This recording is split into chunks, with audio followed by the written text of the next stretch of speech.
Assange, free Reverend Joy Powell, free Matulou Shakur, free Mumia Abu-Jamal. To all those unnamed, unsaid, names unknown who passed away, who are still here. Okay. We must say their names to one, recognize that the Black freedom struggle is a struggle of freedom and liberation and self-determination. To recognize that our political prisoner is indicative that there is a political situation faced by Black people and Indigenous people and Latin people as colonized people who are struggling to be relieved of their colonial situation. To recognize that Black political prisoners do exist and wage legitimate resistance and struggle against their oppression and have a right to wage resistance against their oppression. And two, we must say their names to remember them, to give credence to the numerous amounts of human rights violations and genocide consistently and continuously experienced by Black people in this land. And three, we must say their names to push for recognition by the Geneva Convention and for the truth and reconciliation process, legal acknowledgement, and to receive amnesty or pardons and receive the protection of international law and standards. And four, we must say their name to remember them, to honor them, to give credence to their sacrifices given for their freedom, their struggle, liberation, and self-determination, and seeking liberation and self-determination of Black people and the greater humanity. Oftentimes, we do not know or understand the complexities or the hardships we have experienced as a people by the state. And one of many of them is the execution, neutralization, processes, and incarceration of our freedom fighters. We cannot abandon the political prisoners and prisoners of war, for whom we must recognize their struggle and condition to be forth to our overall freedom and liberation. We will now hear an address by Chairman Fred Hampton Jr. All right, go ahead. All right, who knows? Right, free them all, free them all. First and foremost, let me extend revolutionary appreciations for having me here today. Revolutionary greetings to everyone there. We must have a consistent position in regards to the position of freeing, as the mantra is free them all. The contradiction / question of political prisoners has to be tied into every discussion, whether in regards to reparations, in regards to the overall goal of self-determination. This cannot be detached. The question of political, the ongoing attack and the long-wage war of African people, in particular, and colonized communities in general. We must struggle to put this in its correct political context, and we cannot afford the luxury to have the question of political prisoners, viewed in the abstract, again, detached in regards to this war. I know we hear terms like war, and sometimes it begins to sound cliches. But the reality is, Black people in particular have been subjected to a war under euphemisms such as war on drugs, or war on gangs, or war on guns. But the reality is there's a war waged upon our people. And everyone, all those held captive in these modern day concentration camps, and when I use that term, it's not for a slick soundbite, but it's from the brutal realities that I was fortunate / unfortunate to be subjected to myself when I was held captive for a little bit under 9 years in the concentration camps. I say fortunate and unfortunate. Fortunate, let's go with that, to have my name mentioned amongst the Mumia Abu-Jamal, the Sunday Adekola, the Sekou Dinkas, the Dr. Matulou Shakur, the Imam Jimmy Alamines, and countless of others. Unfortunate, because the reality is that behind these walls is contrary to the propaganda that's put out that the prison is designed to rehabilitate. It's designed to break the will and spirit of men, women, and children alike. Similar to that, contrary to the contradiction that the colonialists has said, there was an attempt under such euphemisms as manifest destiny to civilize the savages, and was actually a quest to conquer more land and push forward the agenda of genocide. This, again, the question of political prisoners, we can historically look at cases of Chairman Fred Hampton Sr. and so many others that, prior to assassination, or in many cases another route of assassination, is to take to have someone become a political prisoner. We during the Black Power movement of the '60s, there was a climate in which the community was clear of the purpose of prisons. Is people were able to relate to the sentiments that were assessed by such forces as William Thoreau and civil disobedience, when he assessed that in the unjust society, the only just place for a man, I'm gonna paraphrase it too, I'm paraphrasing him, in an unjust society, the only place for a just man or a just woman was prison. It was a climate in which children, when asked where their fathers were at, they would stick their chests out and say they're locked up. When they asked where their mother was at, they would hold their chest and say she's on the run. But due to the Machiavellian politics of U.S. imperialism, the campaign and propaganda such as such terms, war on drugs, war on guns, you have a climate where people, generations coming up saying, I don't have a father, I don't have a mother, and we must again, in turn, not recognize we cannot afford the luxury to wait till Black History Month, or because our position is that Black people in particular are on the verge of becoming history. We cannot wait till it becomes politically correct to put this in the correct context. The question of political prisoners, even our everyday language, we have to use brutal terms for this brutal reality, as opposed to saying that someone is locked up. We must acknowledge that they were kidnapped, as opposed. There's the police sirens in the background right now.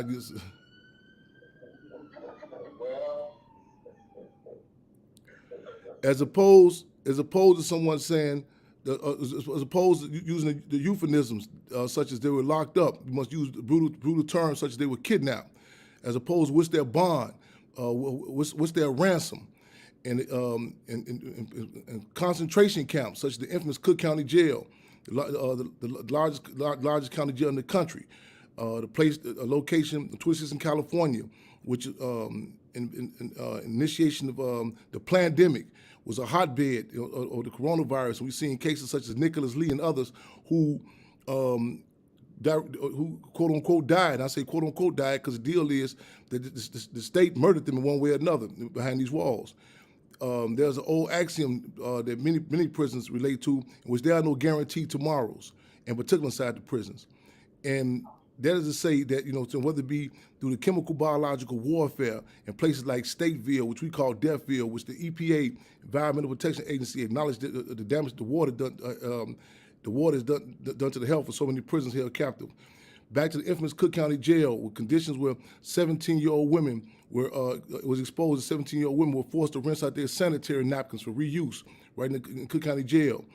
Pontiac Prison, where prisoners were forced to go on visitation with black net masks over their faces and rubber grill over the mouthpieces. These are blatant examples to express that this is not about rehabilitation. Again, with the purpose of is to break the will and spirit of men, women, and children alike. We've seen in cases like Abu Ghraib, Baghdad, with the arrogance of the guards themselves. They produced the pictures where they took pictures of prisoners packed naked on top of each other. Dogs, going at the private parts, those who are held captive. And when many prisoners were questioned about why didn't they make mention of this, a common response was that they attempted to go through the process. They filed grievances, and they found themselves in many cases, as what Chairman Fred said, telling Frank James what Jesse James was doing. Other responses was that it was so embarrassing. It was so embarrassing that many people didn't want to talk about it. And the reality is that being oppressed is embarrassing. So we have to be able to acknowledge that we are not just simply victims, but we are fighting back victims. We must say one prisoner, one contact. That means in essence that on any given day, everyone in the outside in the general community should be able to give us a status check on update on is Mumia Abu-Jamal, is he being transferred? Is Rochelle St. Q McGee, is he in isolation? If they're alive, even if these prisoners are even alive, it's something that we should not take for granted. During the era of Nazi Germany, one of the initial victims under Adolf Hitler were those who did not receive any mail. They studied that. There are prisoners in the state of Illinois who have been dead over an excess of 10 to 15 years, in which the state is still receiving resources. They're still getting paid because no accountability. So we must say one prisoner, one contact. We must recognize, as Malcolm X said, that America itself represents prison. We must relate to what Minister U.E.P. Newton said, that prison is a microcosm of the outside community.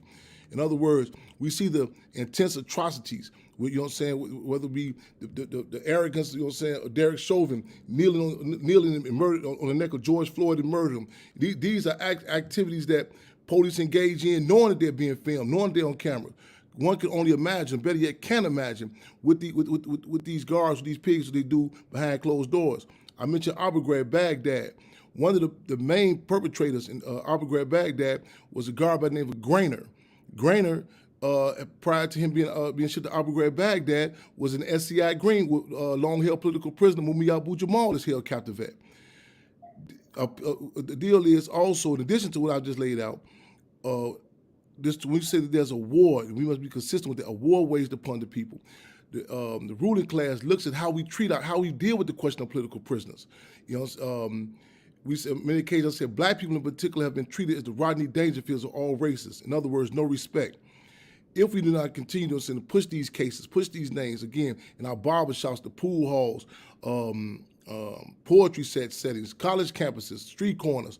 In other words, not just wait again for it to become a quote-unquote politically correct subject. We must intertwine this in our relationships. It must be a common subject. It must be scorched earth, spray painted throughout the walls.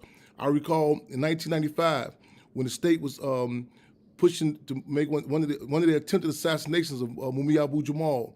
We had I was held captive in Galesburg prison in Illinois, and we opposition was throughout every concentration camp, you know what I'm saying, particularly state of Illinois.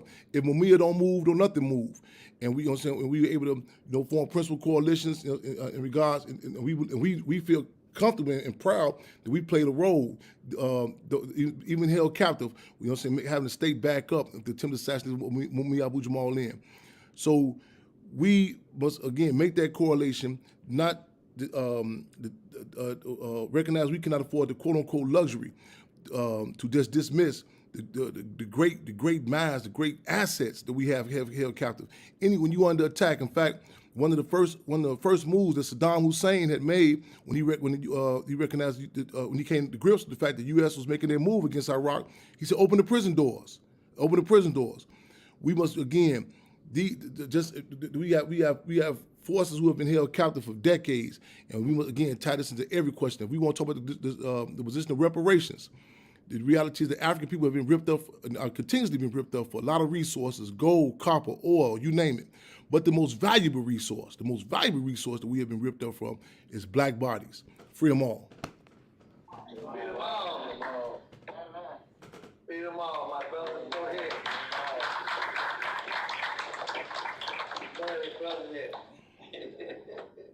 Okay, thank you, Chairman for Hampton Dream. We hope to still have you here to answer a few questions regarding,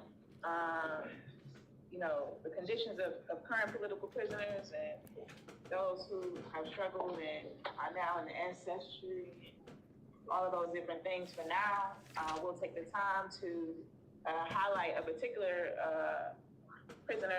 political prisoner of war who is near and dear to our hearts, Dr. Matulou Shakur. We're going to, Dimitri here will give a presentation in regards to his situation and status before we begin the panel discussion. Okay. Yeah. I think he's still with us.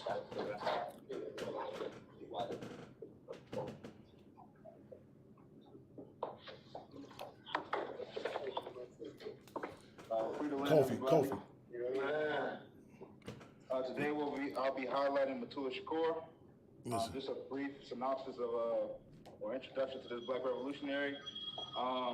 Again, I want to urge everybody to not limit themselves to this space. There's definitely more to learn outside of this presentation, so I explore you, I challenge you, I almost beg you to learn more about Matulou Shakur and all our political prisoners of war and our political prisoners. All right, just a brief introduction. So Matulou Shakur was born on August 8th, 1950, to a legally blind mother.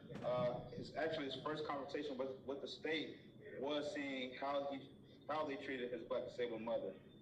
knowing that she was black and disabled, black and plus disabled, two disabilities, well, not two disabilities, one disability, one of a race that is not really favored in this country. That was his first realization of what the state and what this country does to oppress people. A quote by him right here: "I tried to struggle for respect and dignity for our people in a way that my development allowed."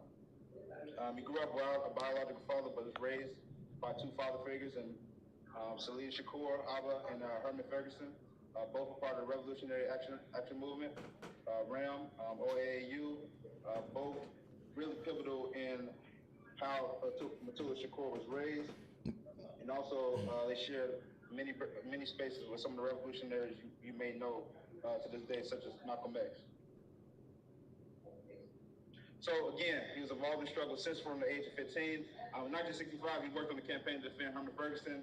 He was the first black assistant principal in New York, head of the Jamaican Rifle and Pistol Club, member of the Revolutionary Action Movement RAM, arrested for alleged conspiracy to kill moderate civil rights leaders. In 1968, in Ocean Hill Brownsville strike, African American Teachers Association, Herman Ferguson, and chosen as principal.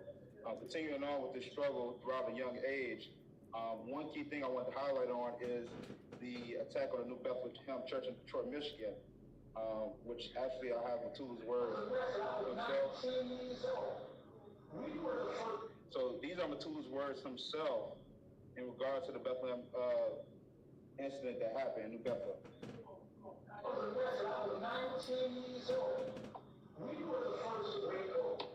The New Bethlehem incident, when the police came in, the Detroit police came in, they tried to shoot up everybody in that church. Men, women, and children were having a peaceful demonstration to try to kill them, shooting out the pews. They were shooting little children, running and crying. While I'm sitting here in prison today, with 115 witnesses, 532 exhibits, electronic surveillance, electronic eavesdropping. No fingerprints, no blood, no weapon, no words, nothing ever said against me. But I'm convicted. Just want to be sure that everyone knows that I still have a fire ability, that I do what I can to be as productive for me as I can, that I have legal cases that Crucial part of Dr. Matulou Shakur that even impacts this country to this day is his role in acupuncture. So the Lincoln Detox People's Program, 1971-1978, in the Bronx, New York. Again, I just want to remind you that he was further radicalized by groups such as the Revolutionary Action Movement, Black Liberation Army, BLA. In his 20s, he was introduced and started working at the Lincoln Detox Center, run by Black Panthers and Young Lords in the Bronx. So the Lincoln Detox was an effort for health revolutionary unity movement. Some Blacks, some Puerto Ricans, some Jewish Americans, they all got together, pretty much decided to take over a hospital, which even the doctors in there support. And they treated over 200 people on the first day. So the Detox offered chemical-free drug treatment, including acupuncture, political education classes, and community service. In the courses, participants learned about their addictions in a socialist context, exploring how it harmed themselves, their families, and in their communities. The method was in contrast to the FDA recommendations, methadone, but methadone requires the users to come back daily or else they will face painful detox. The Panthers made a connection between the white profiteers of opioid addiction and methadone and wanted to break the cycle. And due to politicization of the treatment, many former clients left radicalized against a system that treats them unfairly, joining protest movements in NYC. Dr. Shakur became the program's assistant director, pioneering the treatment of detox and acupuncture.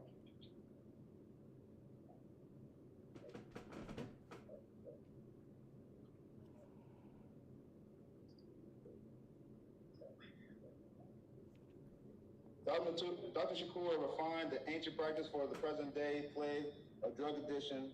It wasn't just the needles. The detox became a place where the addicts were humanized and treated with compassion. Understanding the hierarchy of needs, tennis movements were included. He later co-founded and co-directed the Black Acupuncture Advisory Association of North America, so BAANA. This is him right here. And the Harlem Institute of acupuncture, which tested thousands of poor and elderly who would otherwise not have access. He then trained the next generations of acupuncture. So this is the origins of what we today call community-based acupuncture, where you can receive low-cost and sliding scale treatment for your ailments. And this practice is even popular to today and might be in your communities. So by the late 70s, his work on treating detox and acupuncture became known nationally and internationally. He traveled and educated on the topic eventually to China to study further in 1977. So the Lincoln Detox used acupuncture to help relieve their clients and miss pain. It comes with detox, however, the treatment costs 4 times as methadone, money that was not readily available from the state or the community. Just to highlight the liberation of Shakur Shakur. So on November 2nd, 1979, Clinton State Prison in New Jersey, not a shot fired, not a loss, a life lost, but Shakur Shakur was liberated on that day with military command of precision. The Black Liberation Army eventually claimed responsibility of this. Keep note of this because this is one of the charges that was conspiracy that was charged against Matulou. You say that she was liberated. What that mean? What I mean by liberation, as Chairman Fred Hefner Jr. explained earlier, we're always held in captivity when it comes to the prison industrial complex. So when we think of liberation, think of the prison industrial complex as a place which holds all our people, our revolutionaries, people like Dr. Matulou Shakur, people like Sergeant Shakur, people like Malcolm X, people like Martin Luther King. These people who fought for revolutionary action came in the struggle with us, and fought for the liberation of our people. So constantly fighting for us, constantly fighting for and against the United States of America. On October 20th, 1981, BLA attempted an expropriation in New York. These are the names of the individuals who were captured after the shootout. Dr. Matulou Shakur still remains one of the people still a part of who was arrested on conspiracy of these charges. But again, his name is not in contemporary with these people, with the folks above that you see there. So again, I don't know if you're not familiar with COINTELPRO. Please read up on that information. Those organizations are organizations that cost a lot of our revolutionaries to be targeted, killed, and stalked throughout the generations here in the United States. So knowing this, Matulou Shakur went underground in fear of COINTELPRO, what they would do to his family, even to himself, of all the nasty things that he's done until this time period. They saw into this time period, it's only the most logical sense to go underground for the meantime. So this is a quote from Dr. Shakur. They charge me with armored trucks, robberies, the liberation of Shakur, using illegal gain funds to finance camp for black children in Mississippi, and to put an end into like aid in the acupuncture clinic in Harlem. So again, I just want to reiterate that this was the era of COINTELPRO, and it was a full swing with the goal of taking down left organizations, mostly black and brown. Most of these groups purposely had no leader because it was a federal operation. So again, if you saw a leader, you would just take out the head. So again, a lot of black organizations at that time didn't have leaders and stuff like that. It kept it pretty much universal. So, but due to the political association, Matulou was already in the clutches of the FBI, and this was the opportunity to frame him. They put him on the FBI most wanted list and arrested him in 1986, 5 years after the Brink truck robbery. He was tried and convicted through the RICO Act. If you're not familiar with what's going on, if you're familiar with hip hop, at this time, Young Thug and Gunna, those are two rappers. When you think of RICO and that act, think of them. Essentially, it's kind of saying something or being affiliated with somebody, and then they'll charge you, such as you are organized mafia crime. But again, Matulou was not part of anything like that. So due to his political association, Matulou was already in the process of the FBI. He was tried and convicted through the RICO Act, a law intended to only apply to mafia and organized crime groups. You don't have to commit a crime to be convicted under RICO, but instead order someone to do a crime or benefit from it. So again, back to that quote, they charged me, and this is another quote right here, as a captured freedom fighter, other new African self-determination. I am a prisoner of war, and I demand to be treated in accordance with the Geneva Convention. So the U.S. government alleged that Matulou and his political associations constitute a criminal enterprise. He continues to speak and is active while incarcerated. So again, y'all touched a little bit on this, but prisoners of war, I'll just touch on it a little bit more again. Prisoners of war are members of armed organization movements who were imprisoned was a consequence of their beliefs and actions taken in the course of struggle against the U.S. oppression of their people. So again, if we take it to the context of what the prison is, what police are, and those are armed forces, and then the prison system is essentially a place held captive for most of our revolutionaries. You begin to understand why, in the context of prisoner of war, why we say this. So prisoner of war is a sanctioned national combatant orally and internationally armed conflict who is held in confinement for acts in support of people struggling for freedom, self-determination, and independence. And just a quote from Judge High State's person I believe was connected with this child, but it said that Dr. Shakur was illegally pursued by federal law enforcement of officers. That's undoubtedly true. The Freedom of Information Act documents received and evidence at trial showed that the rights of Dr. Shakur, rights that he and others share, were violated by the Coattail program. And again, just to reiterate, you can jail a revolutionary, but the revolutionary work still doesn't stop. Dr. Matulou continued his work in mentorship, Black culture workshops, hip hop summits, and a guide to young men.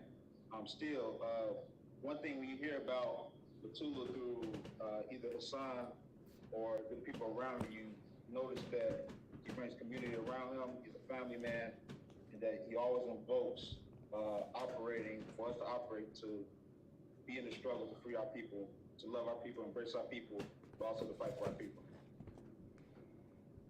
And then this is legal history. In 1996, he was eligible for parole hearing. In 1998, Judge incorrectly ruled Shakur was sentenced under new guidelines and not eligible for parole hearing.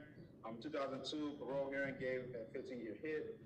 The BOP projected release date was February 10th, 2016. But April 7th, 2016, mandatory parole was denied, and currently he's still being held captive to this day. And just to go on record, Matulou Shakur was only guilty of one thing, and that was fighting for his people and being in a struggle with his people and loving his people. Thank you. All right, thank you.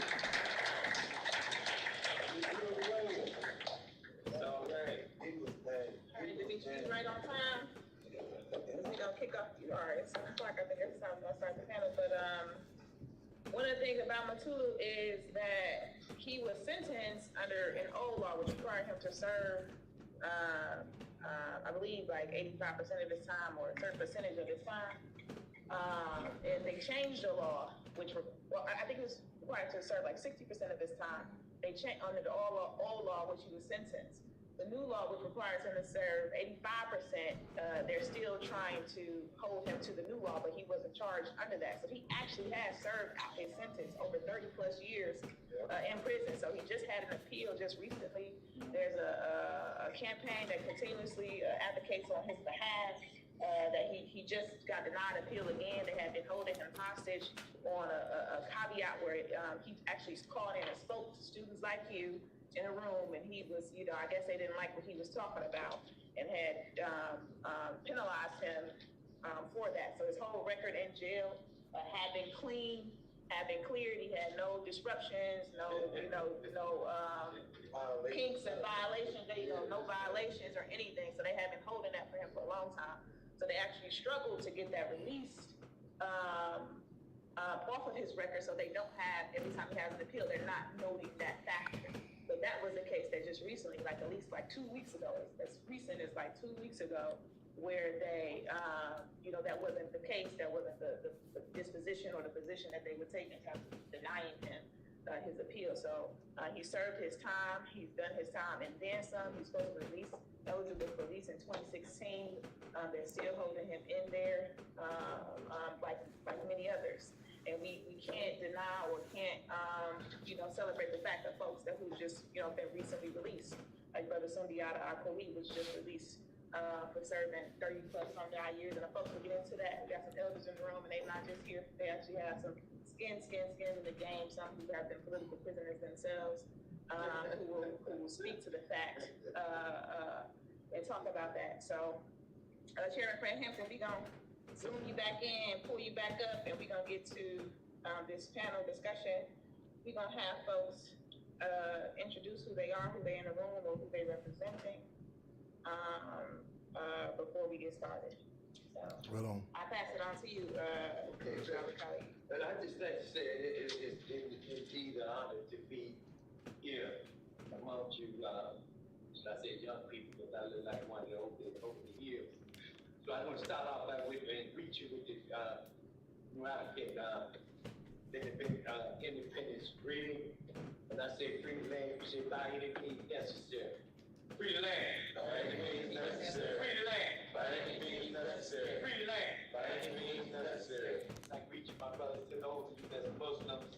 I say Assalamu alaikum. To anybody that's Hebrew, Israelite, I say salam, salam. And, to those of you that's with the African community, I say Habari Khan.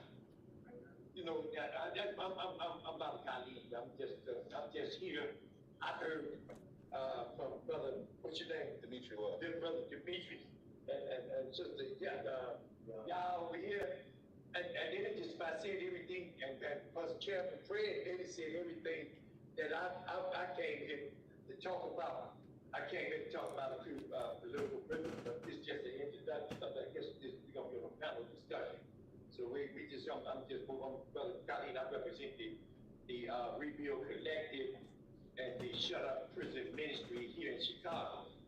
The Rebuild Collective has points of unity that we believe in, that we're descendants of enslaved Africans up under American rule, and we're not Americans, but we're members of a new African nation, and that we recognize that every new African nation, national, that we oppose all forms of colonialism, discrimination, oppression of our people. And we assert that by this claim. So again, I sent papers, and our points of unity is in the paper, so I'm not going to read them all. But I'm a member of the Rebuild Collective and the prison ministry here in Chicago. And then as we have the discussion, I'll further elaborate. This is my wife for 40 years. She put up with a guy like me. I'm a former prisoner as well. And I am a revolutionary. Chairman Fred. Right on. I am a revolutionary. And here's my wife, Makita. And the wife has a name that is her name, Makita London. And I'm representing Shut Up Prison Ministry, but also, if we have time, one of the political prisoners who was recently released, and that's Malmain Kadir. I'll be talking about that. He's a brother. I'm on Wally Dansbury, ex-offender, 40 years. Let me out of the penitentiary Christmas Eve, 1976. I haven't been back, but I've been out here in the neighborhood, in the community, relating, giving out as much positive energy that I can, and will continue. I am a Black Panther. Power to the people. Power to the people.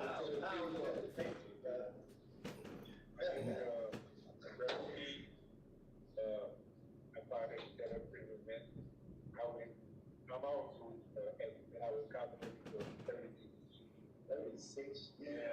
I just got out and had 40 years of road behind that. Weird I fought for it, he was out back. All right. So you Any other questions? if y'all don't, everybody want to do this? Oh, no, we're not having everybody. Okay, y'all. I thought I want to know who they are. Jabari, you want to say something? Jabari, I was locked up from 79 to 89. When over here, I'm 17 years old. I was in my country. I watched this news out there in 1981, about the expropriations of armor cars and the liberation of Matulou Shakur, and that sets by the trajectory to become a revolution. Started steady youth inside the concentration camps, organizing, and I know different with the administration, the way they treated me when I was next to recycle, as when I made the transition to become a revolutionary, it was like I was public enemy number one. And so, you know, I just being in the trenches, doing the work on these shores, and these developments in the community, taking child really because I would like to add to see that the recruiting situation did start. We Black Panther hard, we Black Liberation Army. When the comment was or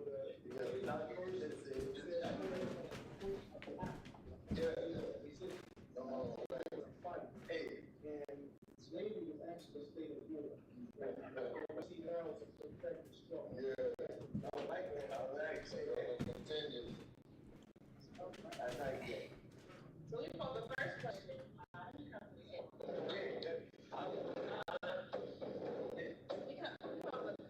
the first question. So in the room, if you have any questions, want to add on, feel free. I just got questions just in case y'all was shy. So if you're not shy, feel free to pose any questions that you want.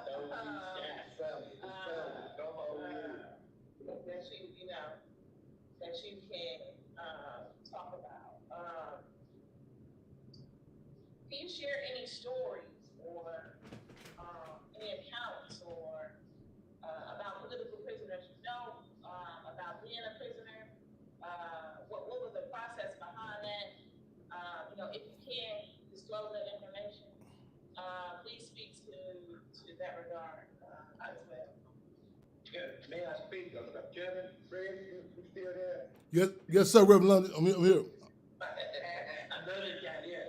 I just want to talk about that. When I got out, the chairman he said he called himself a cub. Now he was a little cub. And when I got out, we used to do a vigil right over there where they killed Fred Hampton there.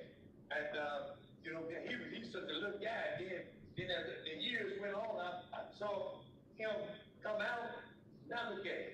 You know, so that makes me feel real good to see that from one revolutionary, from one generation to the next generation.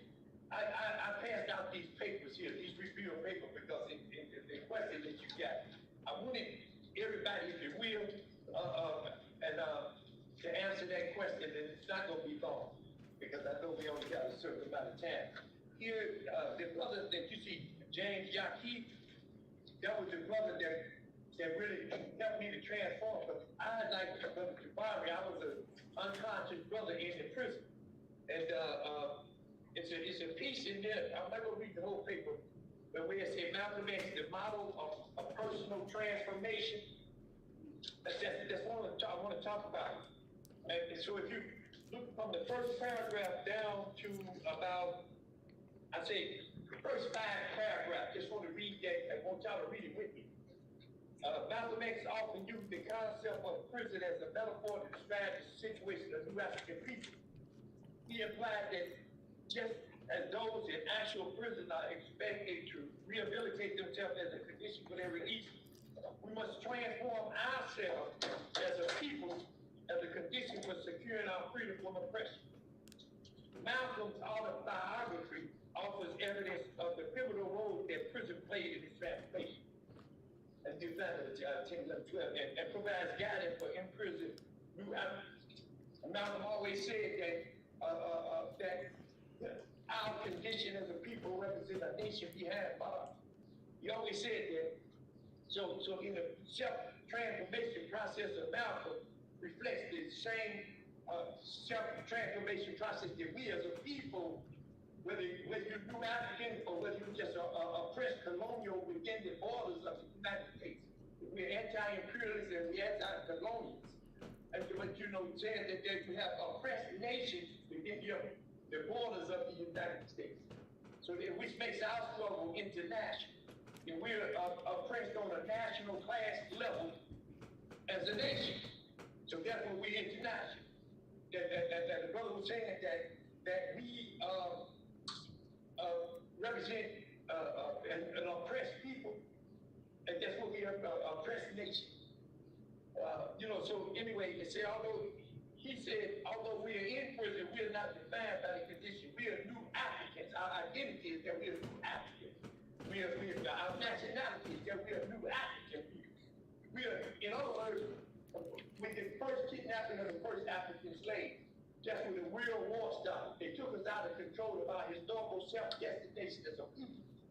And Paul was over here and then placed things on it. Even with the 13, 14, and 15 amendments, it did not give us the right to choose whether we want to go back to Africa or any other nation that we want to go to, whether we wanted to remain here and be citizens of America. This was denied us by the 13, 14, and the 15th amendment. I'm not going to talk too much because I want to hear from you, and you, because as we come here, we're not just sitting here to be. We want to know what can we come together to do to support the political prisoners when they're released. They need aftercare when they're released, and while they're in, they need your support because we got to free them. We got to get them out. And finally, there's two prisoners in Illinois that I want to talk about. It's Imam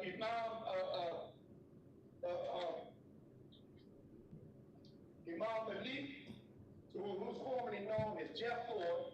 Everybody in Chicago probably heard of the Blackstone Rangers and everything, and also Larry Hoover, who supposed to be the head of the Blackstone. But now these brothers, I met them while I was inside. These brothers these are your pathologists and everything inside. And so the system don't want them out. You talk about how to stop the violence. These brothers, they don't have control over the youth, but they got, by the fact that they come out, they got the type of leadership that we need out here. And so I say, free these two brothers. Not only these two brothers, there's another brother by the name of, what they call it, Ranger, Ranger, the brother called Ranger. Anybody familiar with talking about Ranger? What is that? Ranger. The brother that was out, Cherry Fred, that was talking about. This brother got locked up. He was a wrongfully convicted brother. He got out, and then they found something to lock him back up. And the money that he won that he was wrongfully convicted, they want to charge him with. Patterson. What is the brother Ranger name? You're referencing Aaron Patterson. No, I'm talking about Aaron Patterson. Talking about Aaron Patterson, that's that brother's name. So I say free Aaron Patterson. He's a political prisoner as well as another brother. So I'm out. Somebody else. Speak to your experience as a political prisoner, why you may have been targeted or folks you may know. If you can disclose the information or anything in respect to your own experience. Yeah, we don't pass. Yeah, so family, Jeff. No, we got it. Anybody can share. Talk about that experience, or even how you became politicized. I know some of you spoke about like you didn't come into prison in a political prison. You were politicized while you were in prison. That's some folks will argue that when we say free of law, we literally mean all of those who are held in captivity in the prison system, those who are conscious and unconscious. Their situation, it may not have been political, but their situation is absolutely political. Right on. So, even in your experiences in coming through that, and you spoke, Brother Jabari, saying how, when you transferred from being with advanced disciples or growth and development, and transferred to being growth and development, or you transferred over to, being more political, that's when you became more of an enemy to the state than you ever were as, somebody opposed to me. So, of course, with studying, getting called,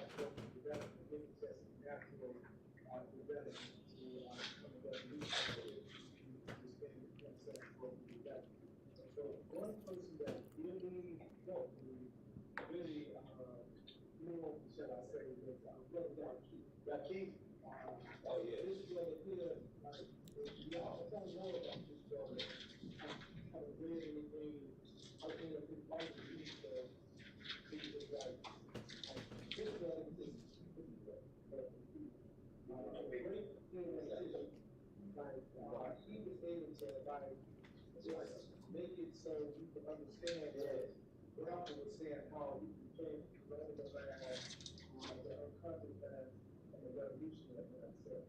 And it was unique the way me and Dr. saying that he was just, like being young at that time of being savage, learning about these ideas, I was anxious to just talk to everybody and, challenge people's thinking. And, you get a lot of pushback. Yaqub was somebody that he just gave me something to read. He said, read this. He probably go back to the cell and I would read and just have messages on the back of it. And I was like, let me write to this week, let me write to that week. So I was writing to a lot of outside organizations, and there was an exchange of letters that I was receiving. And I didn't realize at that time that the person that I was writing to, who I thought was on the outside, was actually out there. He was in there with me. Yeah. So he was able to answer my questions through the mail and also on the one-on-one. The brother, he learned the reading. Now, this brother got me. But I wanted to share another thing that I realized about the concentration camp with food industry. So one thing I did one time, I walked out of the captain's office. There I was thinking I was just that, and I went back and I looked at what I had, and I wanted to get something. And what I had got was them having a projection of how many prisons that they were going to build in a certain point of time. And I was wondering, how can they figure out how many prisons that they were going to have built 20 years from now when those crimes has been committed? I'm not on Instagram right now. People can tune in. They can go right to and Facebook might die. Go to Chairman Fred Jr. on YouTube Live. Chairman Fred Jr. I'm doing a panel. University of Chicago. Political prisoners. Excuse me. Fremont.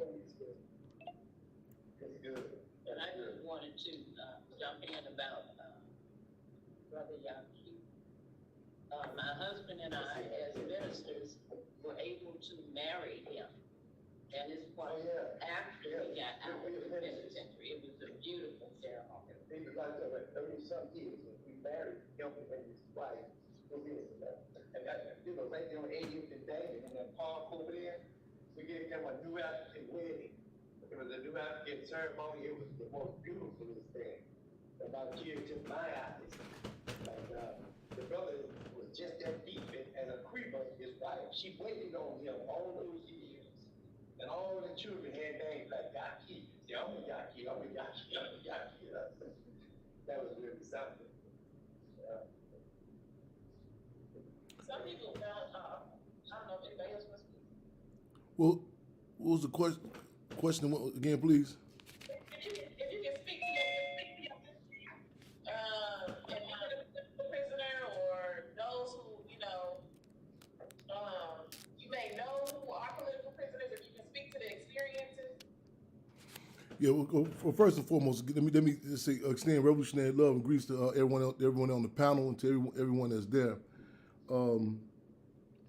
I've been framed on a number of different occasions, but I was taken in 1991, trumped up case of aggravated arson, in which 2 counts of aggravated arson, which the state had claimed that I had allegedly firebombed 2 Korean-owned stores on the south side of Chicago, in which initially they said the motive ranged from everything from a Mother's Day present, me doing a Mother's Day present to my mother, to later they saying in response to the semi-violent verdict rendered by the LAPD being let off, dismissed, the case being dismissed against the not guilty verdict initially with the LAPD on the beating of Rodney King.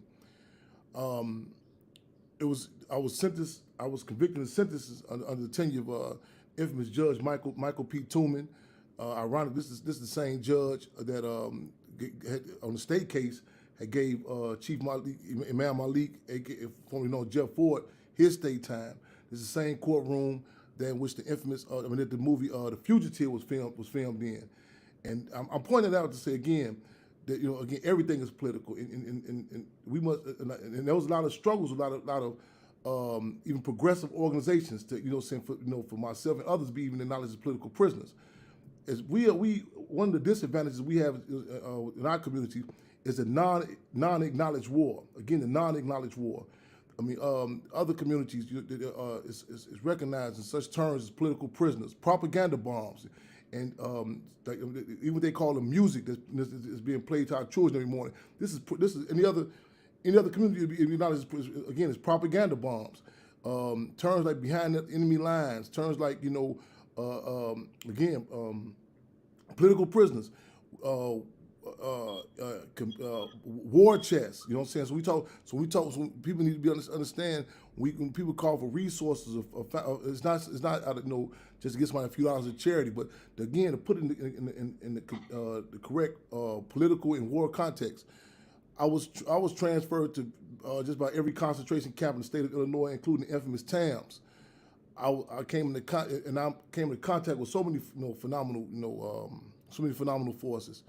And I'm clear that as Minister U.E.P. Newton had said when he was released, that if it was not for the support of the people, I would have come out of there in a pine box, if come out of there at all. Prisoners of microcosm outside community. There were a number of attempts, on my life, and I'm flashbacking now, thinking back, 1994, Big Muddy River, we refer to as Big Bloody River,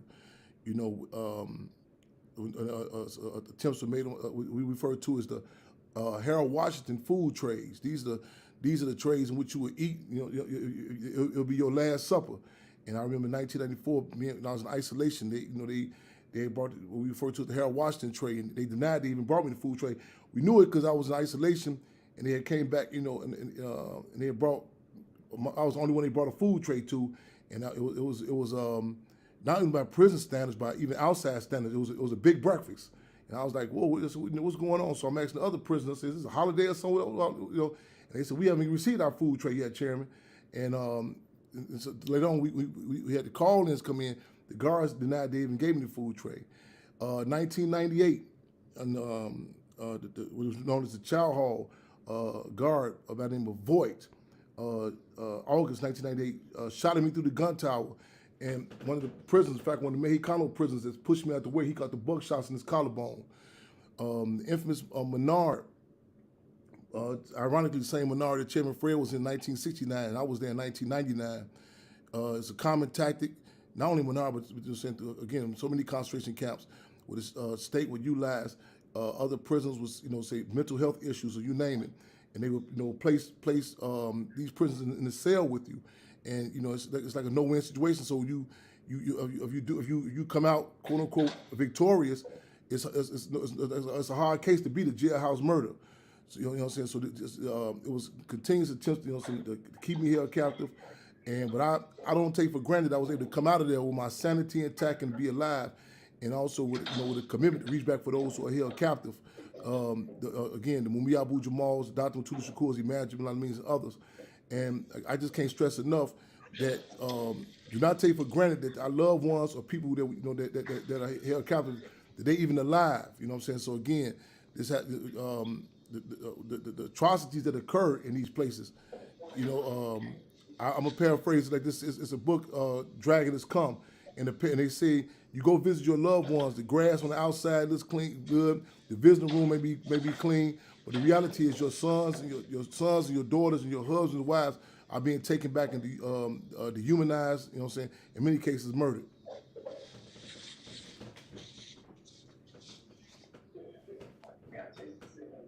This morning, the brother, Imam Malik, went to court.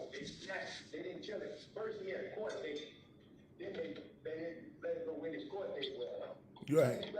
One of the brothers from Jeff Ford, that's in that Supermax prison in Colorado. Yeah. Where they don't let people see anybody. Anyway, they gave him a parole hearing this morning. And didn't tell his family, didn't even tell the lawyer, couldn't come out. The lawyer had another case. We're still waiting to see what kind of decision they get. And then I want to introduce his brother that just came in. This is Brother Solo. He was a political prisoner by Gary. That's so. You know, introduce yourself. My name is Zolo Agona Azania. I spent 27 years and 3 months on death row.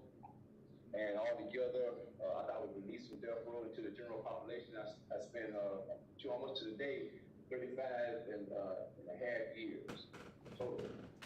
But at the time, I was in clandestine activities. So I was a nameless, faceless person. I was a spook to sit by the door. And our intentions were, as they are today, is to be free on an independent land that we call our own. But in the process of that, I want to go back a little bit and say something about one brother who was released. I'm not going to say his name right now, but these are still real touchy. But they had been complaining about the New Jersey Turnpike for a while. They said something is going on this New Jersey Turnpike. Okay, but then years later, we come to find out we got a wild black. That we take for granted today. And this brother did all that time in prison, which was more than me. So I'm in a position to speak for them, because I was also in the situation that they was in. We didn't all know each other, but we was all about the same thing. And that's how it was. And one thing I can say, if we was a failure up to a point, the only thing we did right, we was never infiltrated. Even to this day, we did something right. All right. I may say, brother, y'all will never fail you. Y'all have the legacy of lesson. All of us take heed to America. So, fight style back then, it was style of learning. Today, people learn from our fighting style. It's a good fighting style. I just want Brother Demetri to talk about Matulou. Now he left a legacy right here for us. Some of us, with Jack right here, we've been doing ear acupuncture with a 5 point. And we do ear acupuncture. We form a collective called Liberation Healing that's dealing with trauma. And people are calling us, but the Illinois has not had the law to allow us to be able to practice. So, but we doing is we sticking pins in people's ears, and not only does it stop addiction. This is when I met Matulou, it was in '78. I went to the meeting out to New York with a sister named Shapir Bukhari. She was there, and we were talking about the same topic we got now, but we were talking about what does a political prisoner? What is a political prisoner? Is everybody a political prisoner? Is everybody a political prisoner because they locked up within the industrial complex? And we begin to define unconscious, the unconscious, the pastor body used to call it lumpen proletariat. Are they political prisoners? And they out here ripping and robbing and doing everything to the people. Political prisoners say conscious is the criteria for truth. Once you become conscious and you start doing conscious things, you start helping people, serving people, feeding the people, doing things with, then you become political, and that's what makes you a political prisoner one. When you actually move on. How did Matulou Shakur get liberated? Yeah. I'm going to get to that in, but I want to talk about the ear acupuncture. We're doing it. We treat people. It's healing. It cuts down on anxiety, and it makes you feel good. It deals with different points. Jack, you might be able to talk on some of that. Maybe at the end we can talk about. Yeah. Let's just talk about what the legacies that our political prisoners left us. And how we can carry it on, how we can support them, like letters and stuff like that. I just want to go back and interject something just to add on to what you're not taking nothing away. Yes, sir. Anything away, but practice is the ultimate criteria of truth.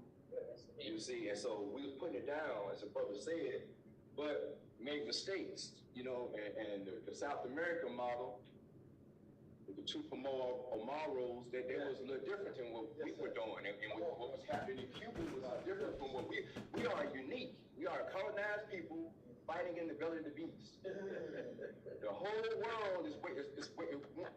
The Arabs want to support us, but we're in a weak position, and they cannot support us because they have to choose sides.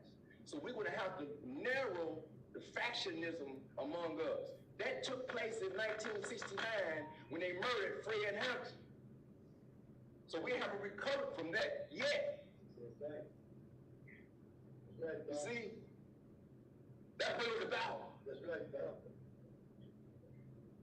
And those of us who took a different route other than above ground, we made a vow of poverty. We gave them everything. We gave them family. We gave them everything. We gave them our life.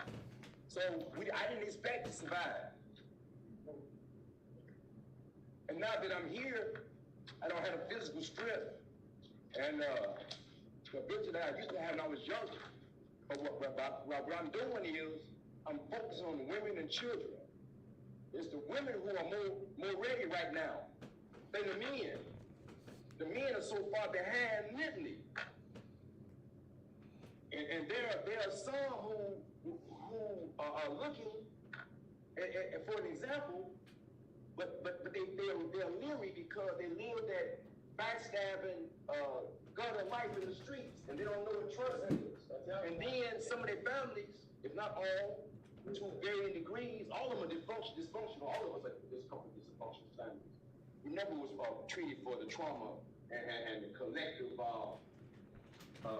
brutality of the shadow slavery for 500 years or more. Y'all free and just go. What is freedom? It's a state of mind. It's a state of consciousness. I was free all the years I was in prison, but I had to keep my mouth shut and be quiet and enjoy my freedom. If the Facebook dies, y'all tune into YouTube. Chairman Fred Jr., Chairman Fred Jr. And for a while I was good. It's not On YouTube about Live, Chairman Fred Jr.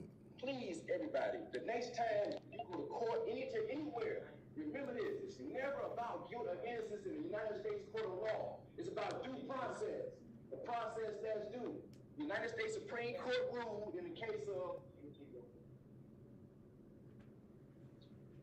Herrera versus Collins. Herrera versus Collins was a case in which it was two Mexicans. It was a Mexican man named Herrera.